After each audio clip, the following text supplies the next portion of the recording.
हम सभी ने अभी पाप और पुण्य की परिभाषा को जाना था। पाप वह होता है जिसके करने में तो पसीना नहीं आता, लेकिन जिसका फल भोगने में पसीना आता है वह पाप कहलाता है। और पुण्य वो होता है जिसके करने में तो पसीना आता है, लेकिन फल भोगने में पसीना नहीं आता। हमारे जीवन की गाड़ी पाप और पुण्य इन दो पटरियों पर चल रही है। पाप करना तो सरल है, सहज है, लेकिन पुण्य करना कष्ट साध्य है। पर हम अपनी जिंदगी में जैसे ही हो उस पुण्य को अर्जित करें, क्योंकि पुण्य सुरक्षा करनी है। पुण्य तुम्हारी सहायता करता है। पुण्य हमेशा तुम्हारी सहायता करने के लिए आतुर होता है। इसलिए जैसे भी बने, जहां से भी बने, उस पुण्य को अर्जित करने की कोशिश हमें करनी चाहिए। जो व्यक्ति जैसा करता है उससे वैसा फल प्राप्त होता है। जितना करता है उतना फल प्राप्त होता है। जो दोगे वो मिलेगा, जितना दोगे उतना मिलेगा। आप लोगों ने देखा होगा कि आप जब फैन का स्विच ऑन करते हैं तो फैन ही चलता है, ट्यूबलाइट नहीं चलती। चक्की में जो अनाज डालते हैं आटा उसी का ही निकलता है। ऐसा कभी भी नहीं होता है कि गेहूं डालो और बेसन निकले। दीनदयाल नगर में ऐसी चक्की हो तो मुझे नहीं पता, लेकिन दुनिया की चक्की मैंने ऐसी ही देखी है। उसमें हम जो अनाज डालते हैं आटा उसी का ही निकलता है। इसी के लिए किसी ने कहा है, जैसी करनी वैसा फल, आज नहीं तो निश्चित कल। किसी ने कहा, इस जहां में कर्मों का फल पाना होता है। पुण्य करे जो पुण्य ही जिसको पाना होता है। नहीं कोई तेरा मेरा, नहीं कोई मीत, जैसा किया वैसा पाए यही हमारी।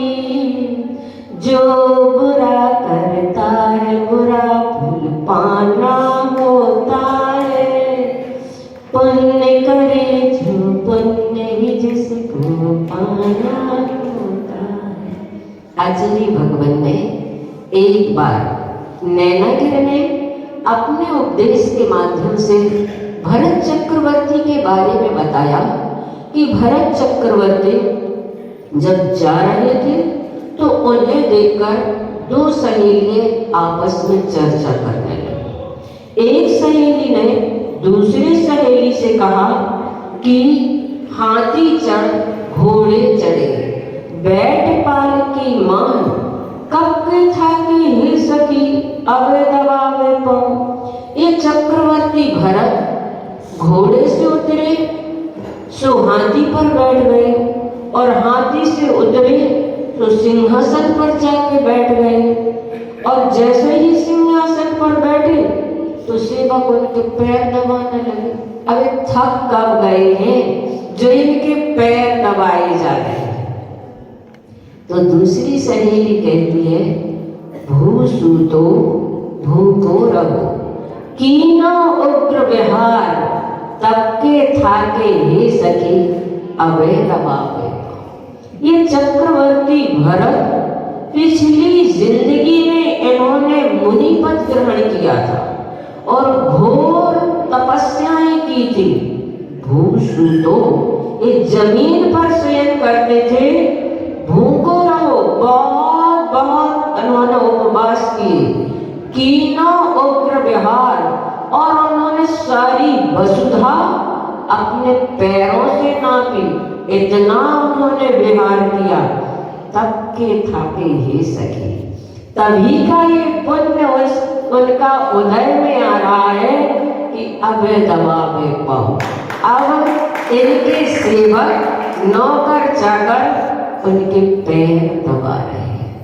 तो बंधुओं, वास्तव में हमारा पुण्य हम ऐसा गाढ़ा करें जिसके माध्यम से वह पुण्य हमारी अगली जिंदगी में भी कारण बने।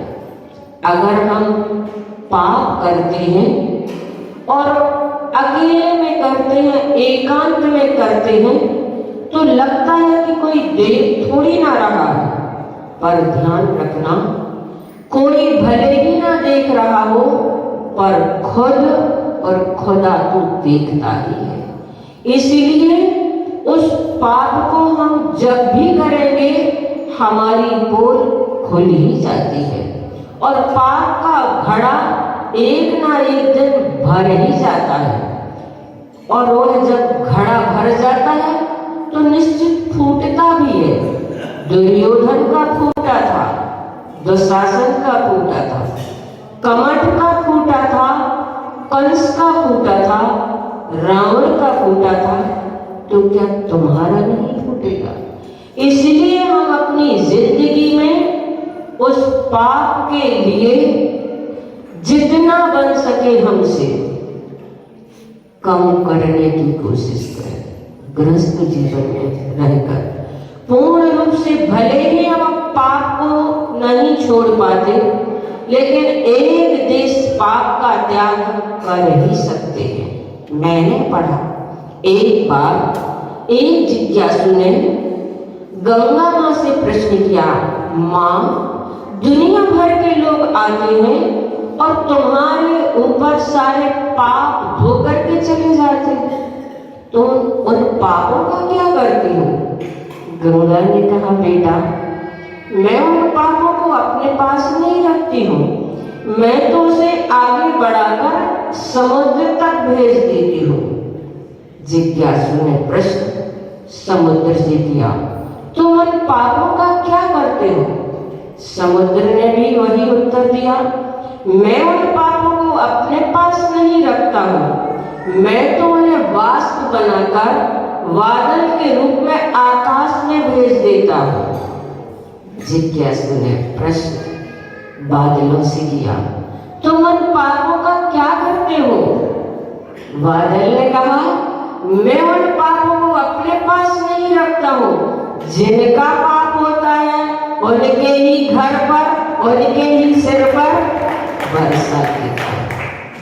तो बंधुओं, वास्तव में हम पाप और पुण्य को जाने कि ये पाप और पुण्य हमारे स्वयं के किए हुए कर्म होते हैं।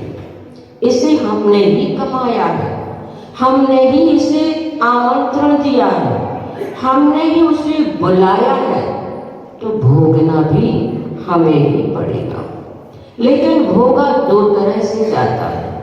ज्ञानी जो होते हैं वह उन्हें हंसकर भोग लेते हैं अपने कर्मों को, अज्ञानी जो होते हैं अपने पाप कर्मों को रो करके भोगते हैं।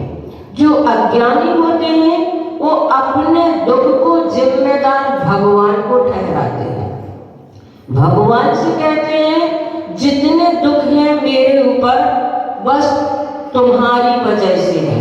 अज्ञानी भगवान से शिकायत करता है और कहता है कि खुशी भी एक दौलत है तो आंसू भी एक दौलत है, मगर जो कुछ भी दौलत है सब आपकी बदौलत है। अज्ञानी जो होता है अपने पापों को दूसरों पर थोपता है, अपने पापों को जिम्मेदार दूसरों को ठहराता है। लेकिन जो सच्चा धर्मात्मा होता है, जो सच्चा सम्यक दृष्टि होता है, वह अपने पापों को स्वयं के लिए ही जिम्मेदार ठहराता है और परमात्मा से कहता है, हे परमात्मा, मुझे सब कुछ मंजूर है, दुख भी मंजूर है, सुख भी मंजूर है, वन भी मंजूर है, भवन भी मंजूर है। हे परमात्मा, जिसमें तेरी रजा उसमें मुझे मजा। हाँ, सच्चा सम्यक दृष्टि जो होता है वह अपने पाप कर्म के लिए कभी दूसरे को जिम्मेदार नहीं ठहराता। सती अंजना की जिंदगी में कैसे कष्ट आए, लेकिन उसने उन कर्मों के लिए कहा मैंने स्वयं भोगा, मैंने स्वयं उसे किया है। माँ के पास बसंत माला को भेजा था, लेकिन माँ ने भी मना कर दिया था कि मेरे यहाँ चोर लुटेरों को रहने के लिए स्थान है। बसंत माला कहती हुई आई कि माँ कह रही है उस अंजना के लिए हमारे इस नगर में कोई स्थान नहीं है। वो कैसे आई? उसे तो कोई लेने के लिए ही नहीं गया था। तब अंजना ने बसंत माला से कहा मुझे इंसानों की बस्ती से इतनी दूर ले चलो कि इनकी परछाई भी मुझे ना दिखाई दे। और बसंत माला से कहा तुम भी वापस लौट जाओ, मेरा स्वयं का कर्म था, मैं स्वयं अकेले उसे भोगूंगी। तब बसंत माला कहती है कर्म क्रूर हो सकता है, मैं क्रूर नहीं हूँ, मैं तुम्हारा साथ दूंगी। और बसंत माला उसके साथ जाती है। लेकिन बंधु, दुनिया की विषमताओं में भला कौन किसका होता है? दुनिया की विषमताओं में भला कौन किसका होता है? परछाइयां साथ छोड़ देती हैं जब अंधेरा होता है, जब पाप कर्म का उदय होता है, तब सब अपने भी पराये हो जाते हैं, अपने भी हमें नहीं पहचान पाते हैं, अपने भी हमें सही नहीं समझ पाते हैं। इसलिए पाप और पुण्य कर्म को पहचानना सीखो और उस कर्म के उदय को स्वयं के लिए ही जिम्मेदार मान करके अपने कर्म को भोगने की आदत बना लो। समय अपना होता चला जा रहा है, घड़ी मुझे बराबर दिखती है और कुछ ऐसा भी लगता है कि दीनदयाल नगर की कॉलोनी की जो घड़ी है वो बहुत जल्दी जल्दी चलती है। हाँ, देखते ही देखते कांटा कहाँ पहुंच जाता है। फिर भी समय हमें देखना है। इतना ही कह करके मैं अपनी वाणी को विराम देती हूँ 2 पंक्तियों के माध्यम से। थोड़ी सी है जिंदगी, बड़े बड़े अरमान, पूरे ना हो पाएंगे, निकल जाएंगे।